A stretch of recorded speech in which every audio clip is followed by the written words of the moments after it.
لا حول ولا قوة إلا بالله العلي العظيم حسبنا الله ونعم الوكيل نعم المولى ونعم النصير أعوذ بالله السميع العليم من الشيطان اللعين الرجيم بسم الله الرحمن الرحيم الحمد لله الذي هدانا لهذا وما كنا لنهتدي لولا أن هدانا الله لقد جاءت رسل ربنا بالحق ثم الصلاة والسلام والتحية والإكرام على البشير النذير السراج المنير حبيب إله العالمين بالقاسم المصطفى محمد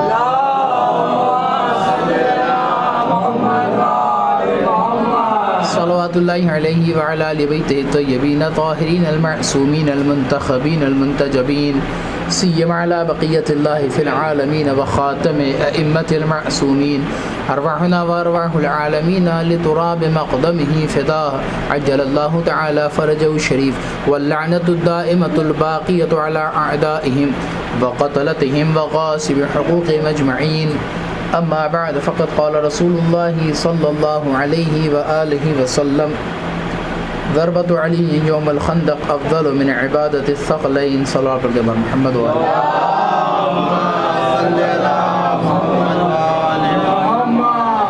عزیزان گرامی، گفتگو کا سفر جنگ خندق کے اوپر آگے ٹھہرا اور کل ہم نے جانا کہ پیغمبر ختمی مرتبت کے لشکر میں سوائے مولا متقیان کے کوئی وہ ذات نہ تھی کہ جو اتنے بڑے مارکے کو سر کر پاتی، اور پیغمبر اکرم نے اس حدیث مبارک کے ذریعے مولا متقیان کو ایک بہت بڑی سند عطا کی۔ اس کے بعد روایتوں میں ایک بہت ہی عمدہ چیز وہ یہ ملتی ہے کہ جب عمرو بن عبدود کی بہن اپنے بھائی کے لاشے پر آئی اور اس نے آگے جب اپنے بھائی کا جسم دیکھا، اور روایتوں میں بھی ملتا ہے کہ مولا متقیان بھائی عمرو بن عبدود کہ میں نے بیان کیا کتنا شجاع تھا، کتنا بہادر تھا، تو اس کا خود کتنا بہترین ہوگا، زہرہ کتنی بہترین ہوگی، تلوار کتنی قیمتی ہوگی، یہ ساری چیزیں اس کے جو ساز و سامان جنگ کے ہوتے ہیں وہ کتنے اسپیشل ہوں گے، کتنے مہنگے ہوں گے۔ تو آج کے زمانے سے کہہ لیا جائے کہ سب سے اپڈیٹڈ اسلحے اس کے پاس تھے۔ تو میدان سے مولا کہنا جب اس کا سر قلم کیا لے کر چلے آئے۔ اب یہاں پر کچھ لوگ جو ہمیشہ صرف لوٹنا ہی جانتے تھے انہوں نے پوچھا یا علی آپ نے کچھ لیا نہیں، اس کا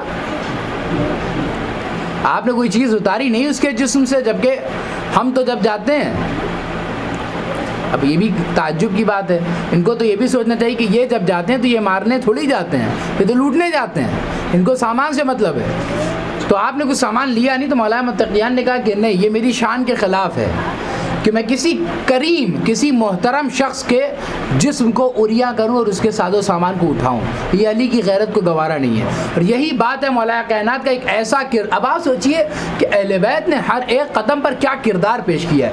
کیا مولا کائنات نے یہ جو کام کیا تو بغیر کسی مصلحت کے تھا، بغیر کسی وجہ کے تھا؟ نہیں، بغیر کسی وجہ کے نہیں تھا، بلکہ اس کام سے ایک بہت بڑا فائدہ ہوا، وہ یہ کہ جب عمرو بن عبدود کی بہن آئی ہے اپنے بھائی کے لاشے پر اور اس نے اپنے بھائی کو دیکھا اسی انداز میں کہ جس انداز سے وہ گھر سے چلا تھا سج سور کے، خود اپنی جگہ ہے، زہرہ اپنی جگہ ہے، پورا پیراہن جسم پر اپنی جگہ ہے، تلوار اپنی جگہ، ایک بھی چیز ادھر سے ادھر نہیں ہوئی ہے۔ اس نے مرثیہ شروع کیا کہ جو مرثیہ تو ظاہراً تھا جو تاریخ نے لکھا، لیکن اس مرثیے میں وہ فضائل علی پڑھ رہی تھی کہ وہ مرثیہ نہیں تھا، وہ علی کا قصیدہ تھا۔ اس نے کہا کہ اے میرے بھائی، میں تجھ پر گریہ کرتی اگر تجھے کسی شریف النفس نے قتل نہ کیا ہوتا، لیکن تیری لاش کو دیکھ کر لگ رہا ہے کہ تجھے کسی نہایت شریف اور کریم آدمی نے قتل کیا ہے، کہ تیرے جسم پر ساری چیزیں ویسی ہی ہیں جیسی تھیں۔ تو اب آپ بتائیے کہ مولا کائنات نے جو اس کے جسم سے کوئی بھی چیز نہ اتاری، اس سے کتنا بڑا فائدہ ہوا کہ دشمن بھی قصیدے پڑھتے ہوئے جا رہا ہے۔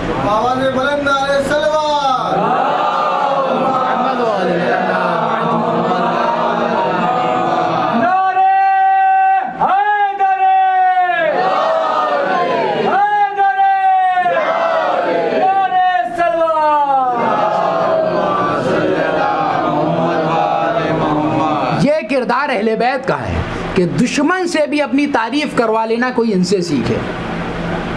اپنے تو تعریف تو کریں گے ہی، ظاہر سی بات ہے وہ آپ کے ہیں، دشمن تعریف کرے تو وہ اصل تعریف ہے.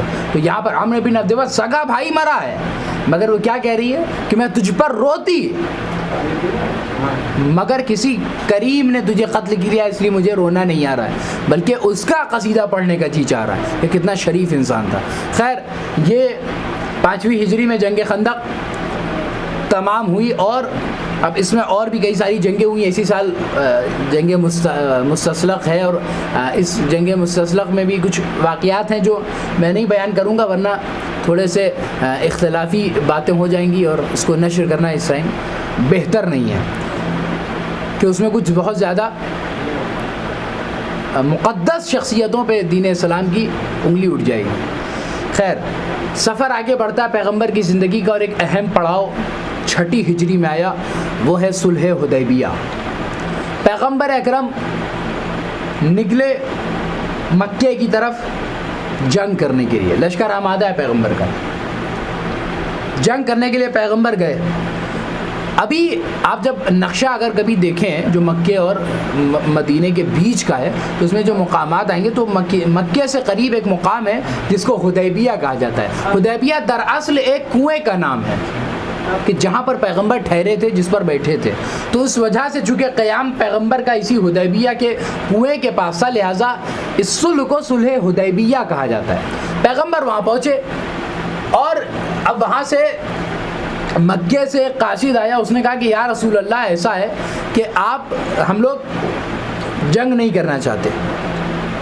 اچھا، اب تک حالات یہ تھے جو آپ جنگیں دیکھ رہے ہیں، سب جنگوں میں کفار قریش پوری طاقت کے ساتھ پیغمبر کا مقابلہ کر رہے ہیں، ڈٹ کر لڑ رہے ہیں، اور کھلم کھلا دشمن ہے. لیکن اتنی شکستیں جب ہو گئیں، اور خندق کے بعد تو مسلمانوں کی دھوس کافروں پر ایسی بیٹھ گئی مولا کائنات کے عمرو بن عبد الود کے قتل کر لینے سے، لوگ اتنا خوفزدہ ہو گئے کفار میں کہ مولا کائنات کی شجاعت کا ڈنکا بجنے لگا. اب ڈر کے مارے کسی میں اتنی جرات نہیں کہ آگے مقابلہ کر سکے. تو پیغمبر جب حدیبیہ کے مقام پہ پہنچے تو قاصد آیا. اس نے کہا یا رسول اللہ، آپ اپنے میں سے کسی ایک شخص کو اپنا وزیر بنائیے، سفیر بنائیے، اور اس کو ہمارے ساتھ بھیج دیجیے. وہ جائے اور اپنا پیغام جو آپ چاہتے ہیں، جو آپ کے شرائط ہیں، ہم صلح کرنا چاہتے ہیں، ہمیں نہیں جنگ کرنی، آپ کے صلح کے شرائط ہو جا کر مکے والوں کے درمیان بیان کر دیں.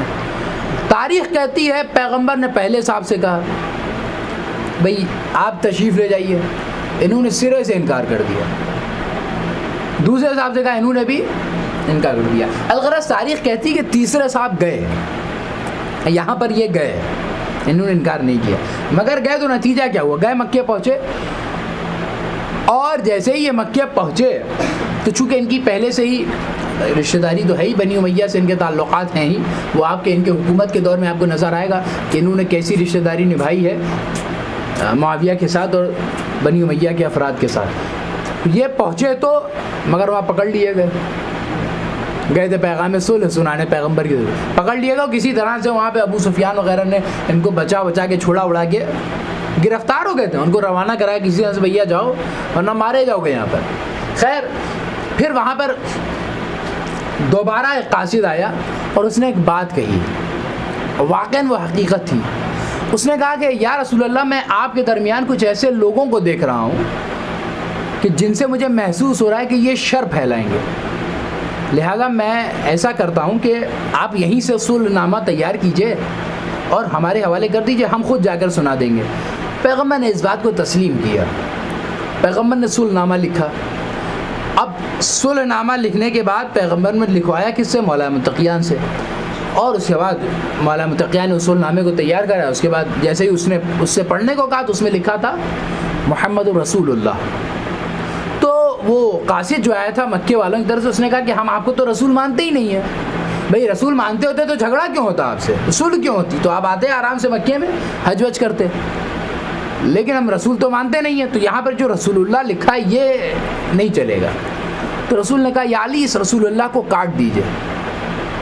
تاریخ کہتی مولا کائنات نے کہا کہ یا رسول اللہ، یہ کام مجھ سے نہیں ہو پائے گا کہ میں آپ کے نام کے آگے جو رسول اللہ کا لقب ہے اس کو کاٹ دوں.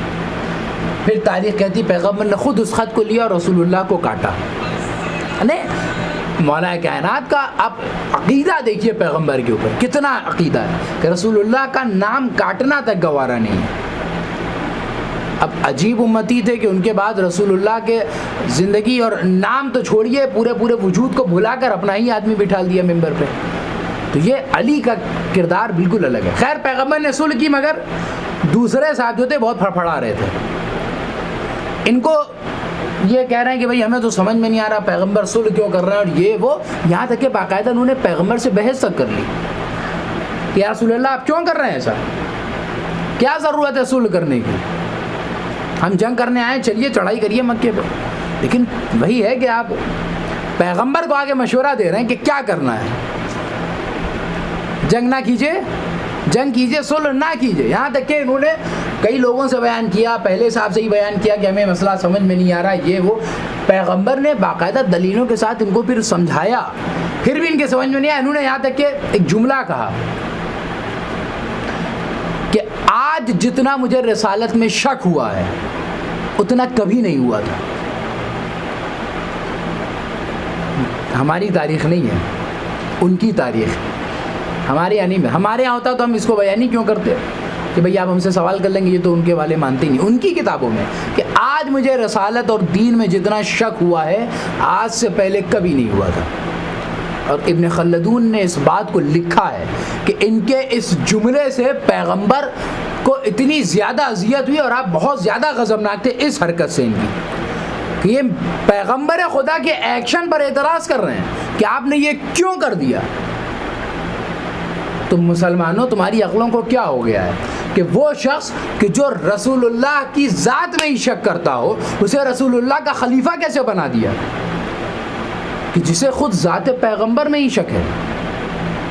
اور بعض روایتوں مطابق اسی واقعے کے بعد سورہ مبارکہ فتح کا نزول ہوا ہے, لیکن وہ اس کا شان نزول جب رسول اللہ فتح مکہ کے لیے گئے اس وقت کا ہے, لہٰذا میں اس پہ بہت زیادہ روشنی نہیں ڈالنا چاہ رہا ہوں. تو یہ صلح حدیبیہ خیر و عافیت کے ساتھ تمام ہوئی. لیکن اس صلح حدیبیہ کا فائدہ کیا ہوا؟ اب آپ سوچئے کہ اگر پیغمبر جنگ کرتے تو کیا ہوتا ہے. ہمارا عام انسانوں کا مزاج کیا ہوتا ہے کہ ہمیشہ ہم سامنے کی چیزوں پر نظر رکھتے ہیں کہ ابھی کیا ہے, اور ہمارا ایکشن پریزنٹ کے اوپر نربھر ہوتا ہے.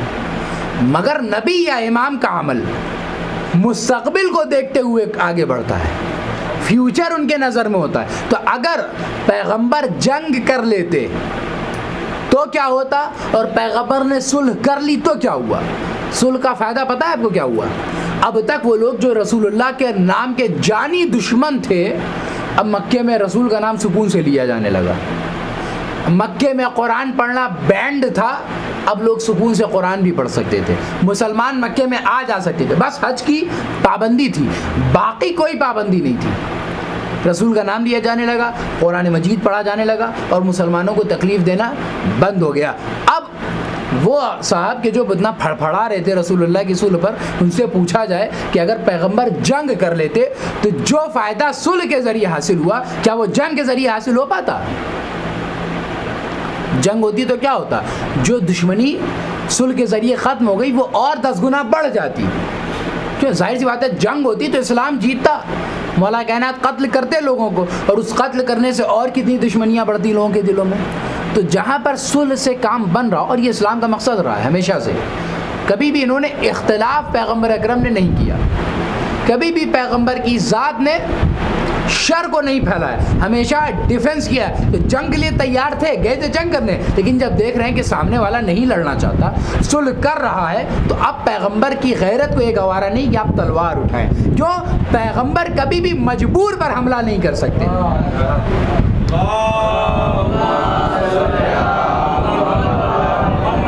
یہ کردار پیغمبر کا اور شان رسالت کے خلاف ہے کہ کسی مظلوم پر حملہ کیا جائے.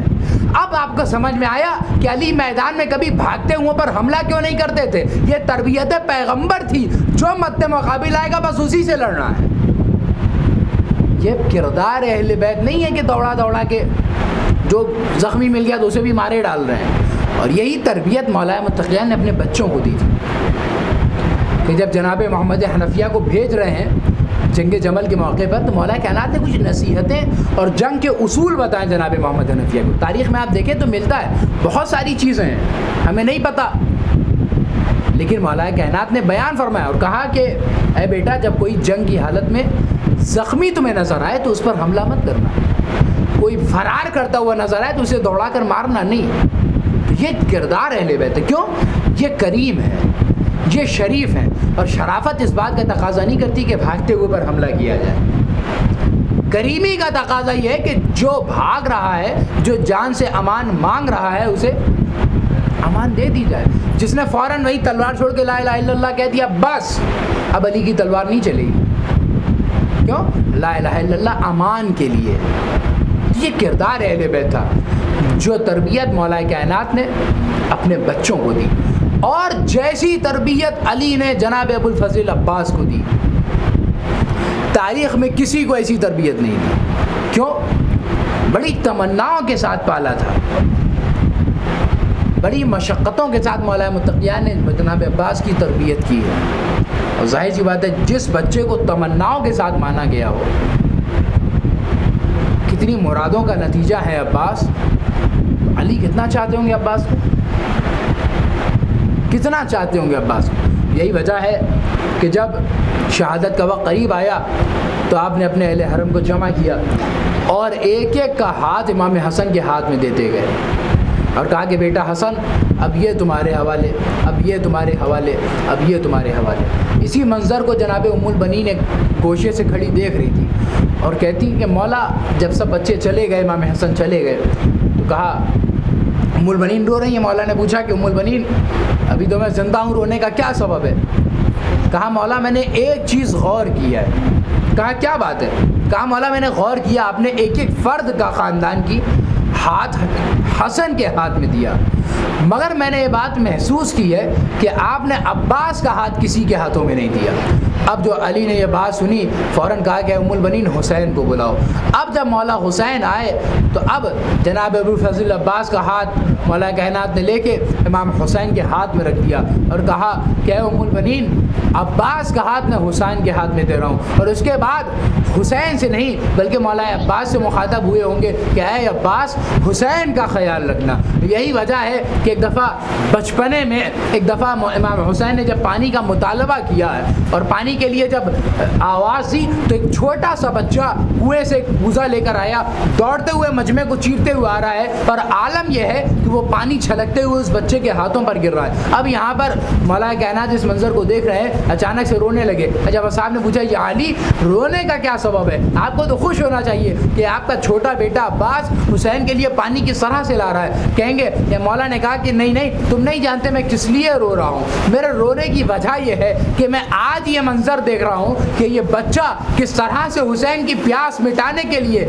پانی لے کر آ رہا ہے اور اس کے ہاتھوں پر پانی گر رہا ہے. لیکن کل ایک منظر ہوگا جب یہ بچہ حسین کے لیے پانی لینے جائے گا, مگر اس کے ہاتھوں پر جہاں پانی گرا ہے یہی وہ بازو ہوں گے کہ جن کو قلم کیا جائے گا. ہاں عزیزان گرامی, ابو الفضل عباس کی ذات کیا مقدس ذات تھی. ہر قدم پر حسین کا ساتھ دیا, ہر مقام پہ حسین کا ساتھ دیا. اور جب میدان کربلا میں کوئی عوان و انصار نہ رہا, عباس کے سارے بھائی قتل ہو گئے, تو مولا عباس کہتے ہیں اب میرے اندر جینے کی تمنا نہیں ہے, اب میں جیوں گا تو کس کے لیے. لیکن جب اجازت مانگتے ہیں تو امام حسین کہتے ہیں انتا صاحب لوائی, اے عباس تم تو میرے لشکر کے علمبردار ہو, تمہیں کیسے اجازت دے دوں. عباس کہتے ہیں کہ مولا وہ لشکر کہاں باقی ہے کہ جس کی میں علمبرداری کرتا تھا. ہاں عزیزان گرامی, اتنے میں خیموں سے الاتش کی آواز آئی. امام نے کہا عباس جنگ کی اجازت تو نہیں ہے, ہاں جاؤ پانی لے آؤ. ہاں عزیزان گرامی, مولا عباس گئے, مشکیزے کو لیا اور پانی کے لیے فرات پہ پہنچے. اب تاریخ محروم مکرم لکھتے ہیں تاریخ میں کہ انہوں مولا عباس نے ایک بار چلو میں پانی لیا. اب جو پانی لیا فتذکر الحسین ومن معہ, حسین کی یاد آ گئی اور اصحاب حسین کی یاد آ گئی. بچوں کی یاد آ گئی. عباس نے تورمل ماں پانی کو اسی دریا پہ پھینک دیا. اب اس کے بعد مشکیزہ بھر کے اب جو عباس واپس ہوئے ہیں تو کس انداز سے گھوڑے کی رفتار اور تیز کر لی کہ پانی کسی طرح سے سکینہ تک پہنچ جائے. بچے پیاسے ہیں. ہاں عزیزان گرامی, اب عباس نے گھوڑے کی رفتار کو تیز کیا. اتنے میں کمین گاہ سے ایک شخص نے عباس کے دائیں بازو پر حملہ کیا. دایاں بازو قلم ہوا. عباس نے مشکیزہ و علم کو بائیں ہاتھ میں لیا. ایسے عالم میں جہاں پر انسان کے لیے ایک لفظ کہہ پانا مشکل ہے, عباس کے بازو قلم ہو رہے ہیں اور عباس شعر پڑھ رہے ہیں. واللہ ان قطعتم یمینی انو احامی اندینی, اے ہے تم نے میرے دائیں بازو کو قلم کر دیا لیکن پھر بھی میں اپنے دین کی نصرت کرتا رہوں گا. ابھی عباس پھر کچھ آگے بڑھے تھے کہ ایک شقی نے پھر کمین گاہ سے حملہ کیا. عباس کا بایاں بازو بھی قلم ہوا. ہاں عزیزان گرامی, عباس نے مشکیزوں کو دانتوں سے لیا, اب رفتار اور تیز کر دی. لیکن روایتوں میں ملتا ہے کہ عباس کے اوپر تیروں کی بارش ہو رہی تھی, تیر بوچھار کے ساتھ. اب اسی میں سے ایک تیر سنسناتا ہوا آیا اور مشکیزے میں پیوست ہو گیا. مشکیزے کا پانی بہ گیا. عباس کی آس ٹوٹ گئی. اب عباس نے فوج کی طرف گھوڑے کا رخ کر لیا. حاضران گرامی, اسی اسنا میں ایک سنسناتا ہوا تیر آیا جو مولا عباس کے آنکھوں میں پیوست ہوا. اب عباس نے سر کو جھکایا کہ جھٹکا دیا کہ شاید یہ تیر نکل جائے, لیکن جیسے ہی سر کو جھکایا ایک سر پر ایک بھاری گرز لگا. یا علی, آپ کو سجدے میں ضربت لگی تھی مگر آپ کے صرف حملہ ضربت لگی تھی, سر شگاف ہوا تھا. آئیے عباس کو دیکھیے, آپ کی شبیہ ہے. عباس کے سر پہ گرز لگا, سر شگافتہ ہو گیا. اب عباس زین سے زمین پر آئے. ہاں عزیزان گرامی, عباس زین سے زمین پر آئے. ادھر جیسے ہی زمین پر آئے ادھر حسین کو آواز دی, السلام علیکہ یا ابا عبداللہ, اے آقا میرا سلام قبول کیجئے. حسین نے کہا الان انکسر ظہری وقلت حیلتی, اے عباس تمہارے جانے سے میری کمر ٹوٹ گئی اور میری حیات مختصر ہو گئی. وسيعلم الذين ظلموا أي منقلب ينقلبون. پروردگار ہماری مختصر سی عبادت کو قبول فرما, ہمارے آنسوؤں کو رمال فاطمہ میں جگہ عنایت فرما, امام عصر کے ظہور میں تعجیل فرما, قلب مقدس امام ہم سے راضی و خوشنود فرما. پروردگار رضا خانے کے صدقے میں ہم سب کو اس وبا سے جلد از جلد نجات و رحمت فرما. آدم حسن.